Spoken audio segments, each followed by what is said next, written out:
he has been given a lot of wake-up calls that, this isn't something that brings me joy anymore.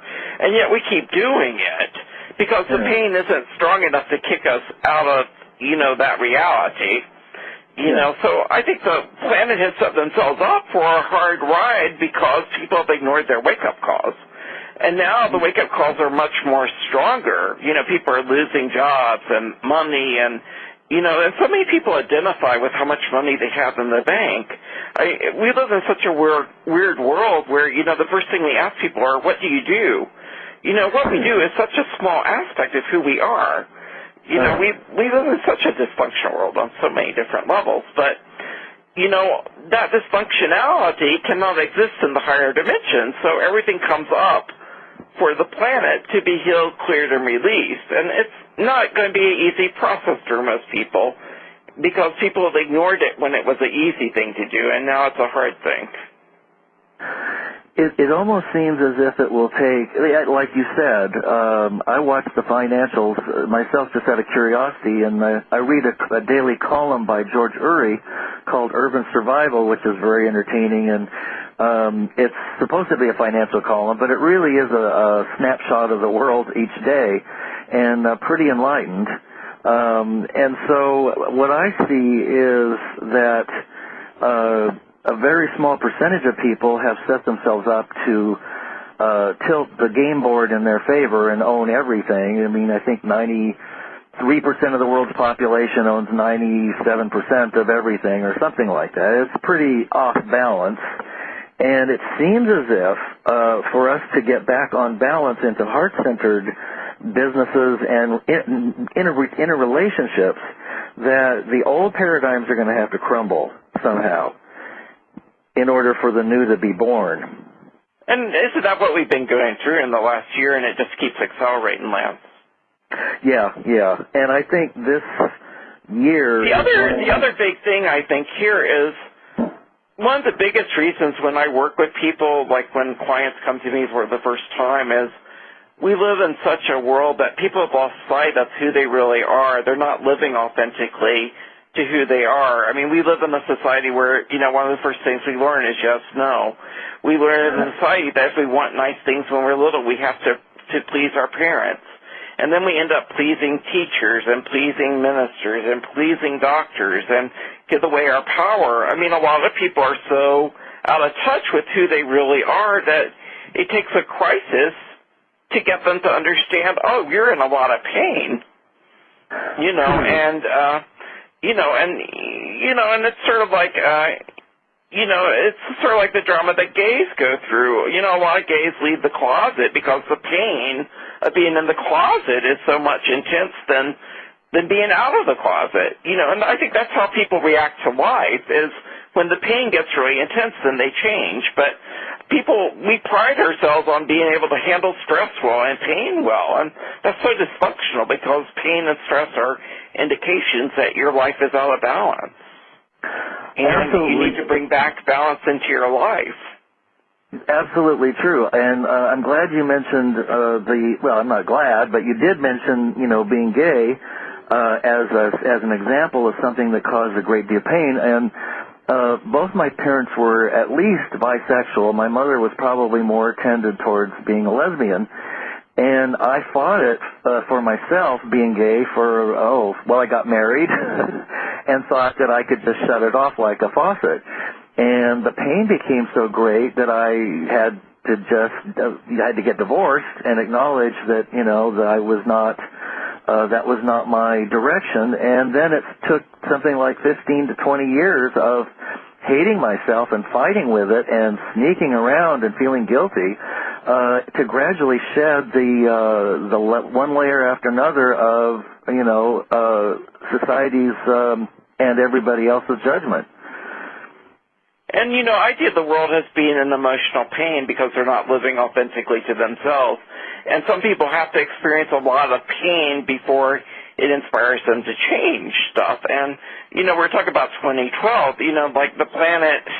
Definitely we live in a very accelerated. A lot of stuff has to happen to get caught up. So it's just very interesting. It's very stressful for a lot of people. and it's just very interesting to watch. I mean, do you find that your clients that their problems are shifting as the months pass? In other words, maybe a client that you might have had a year or two ago is experiencing something entirely different and much more dramatic at this time?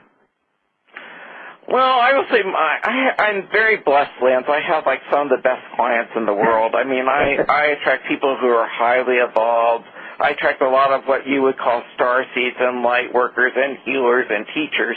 I thought when I began out healing years ago, I'd be healing for the masses, and I've never attracted masses to my work. I tend to attract very highly evolved people, and to some extent, the clients I have are mirrors of myself. I have to work really hard to stay ahead of my clients. And I think this is true of all the healers and clients and all the people that we work with, that they're in our lives because we're going through a lot of the same stuff. So one of the biggest interesting things my clients have is they almost are a huge empath, and they take on a lot of the stuff from other people and now a lot of the stuff from the planet. And one of the least joyful aspects of being on the spiritual path is when I began out on the spiritual path, I was so oblivious to so much stuff. Now I'm so sensitive to so much stuff. And, each year the planet releases, like in the last 3 months of the year, it releases a lot of dense energy, and I almost always get really sick. Just describe, and I don't want that to happen in the future, and I'm not putting any creation energy around that. But, and I find that each year I become more and more of what I call a planetary empath, and I think it's part of the process of growing spiritually on this time. But I say that that's one of the biggest challenges most of my clients have is the sensitivity and how to handle the sensitivity to all the stuff that's going on in a planet that's evolving very rapidly. Most of my clients have done a lot of inner work. And almost all my clients have huge world contract services to help humanity with the shift. And it's just, the biggest challenge I'd say I have and they have is how to help to transmute that energy without taking it on. Does that make sense? Absolutely. In fact, you just described my problems. I was empathic as a child, and then many years I was oblivious to just about everything. Many years spent with addictions to this various substances. But now the problem is that I feel and sense everything on a planetary level, and it's becoming extremely painful on a daily basis. And so I don't have any... that's one of the reasons why I tuned you for the Universal Clearing Profile, to give you a tool to help clear out some of that stuff that you're taking on. And, the radio show you're doing, you activated World Service contracts to help introduce people on the planet to very interesting people like myself and your other guest visitors, who may or may not have a lot of public visibility.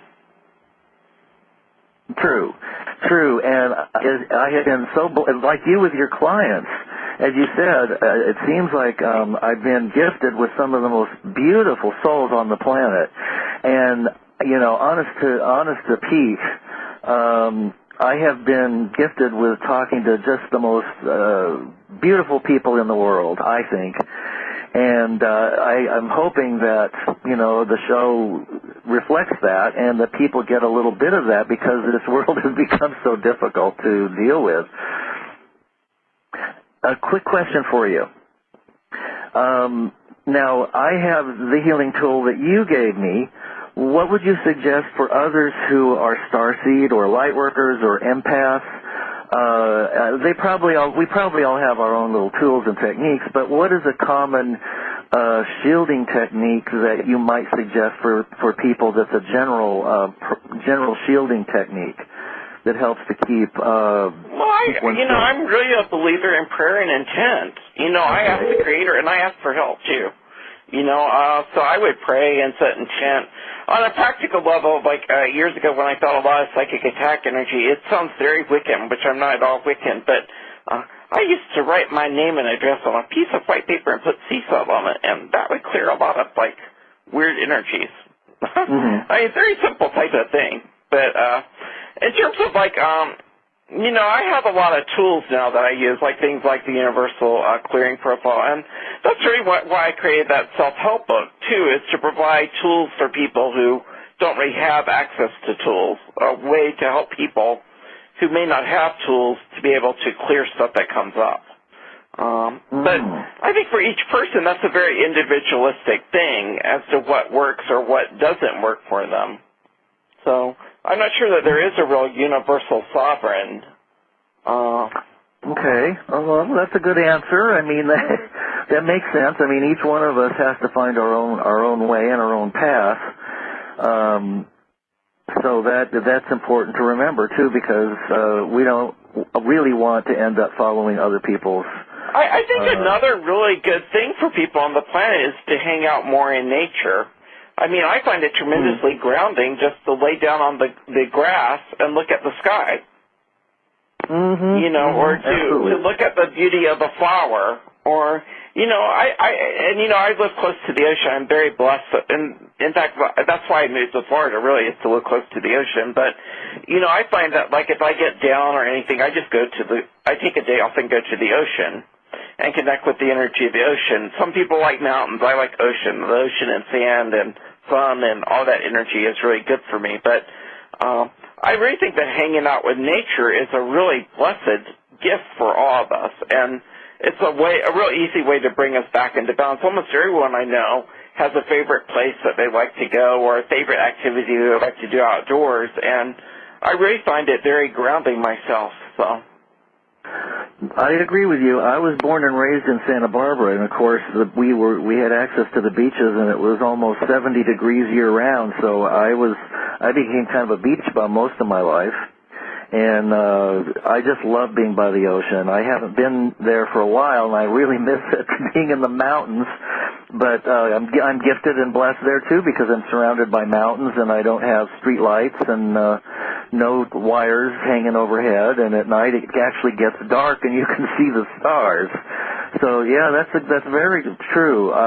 You notice the little blessings in even a bee flying by, or a hummingbird at the feet, or and I also like, when I've been going through really hard times, I really do like the idea of the gratitude journal, where you write down the things in your life that you feel really blessed about.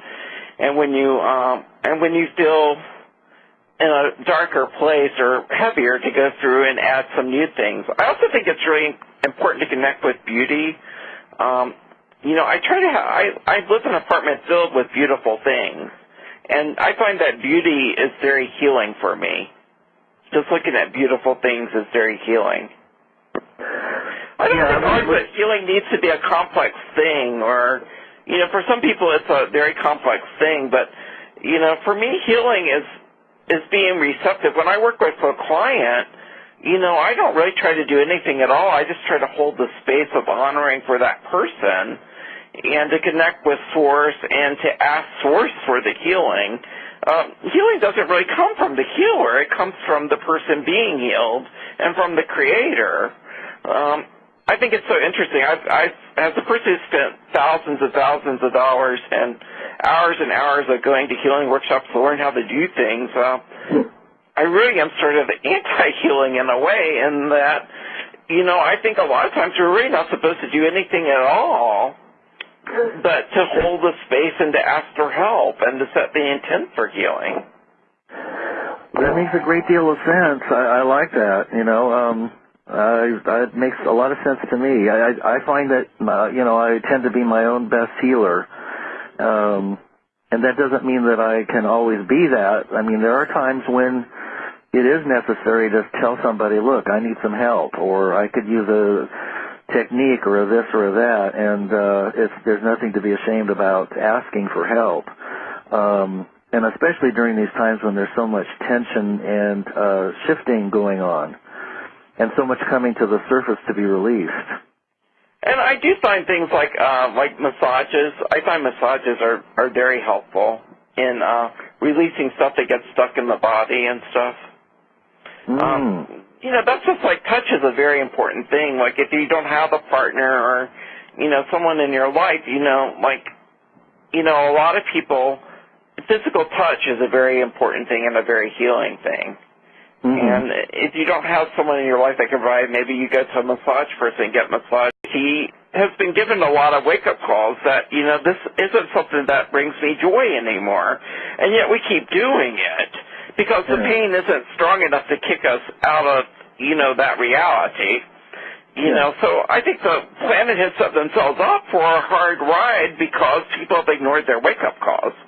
And now the wake-up calls are much more percentage of people have set themselves up to tilt the game board in their favor and own everything. I mean, I think 93% of the world's population owns 97% of everything or something like that. It's pretty off balance.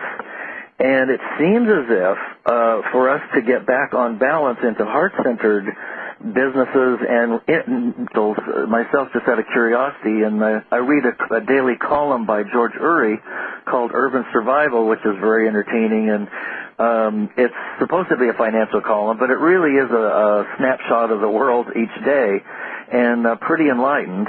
And so what I see is that a very small dysfunctionality cannot exist in the higher dimensions, so everything comes up for the planet to be healed, cleared, and released. And it's not going to be an easy process for most people because people have ignored it when it was an easy thing to do, and now it's a hard thing.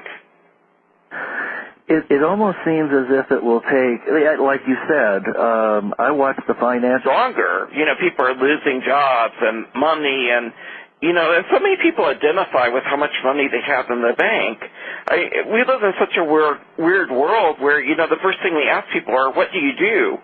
What we do is such a small aspect of who we are. We live in such a dysfunctional world on so many different levels. But, that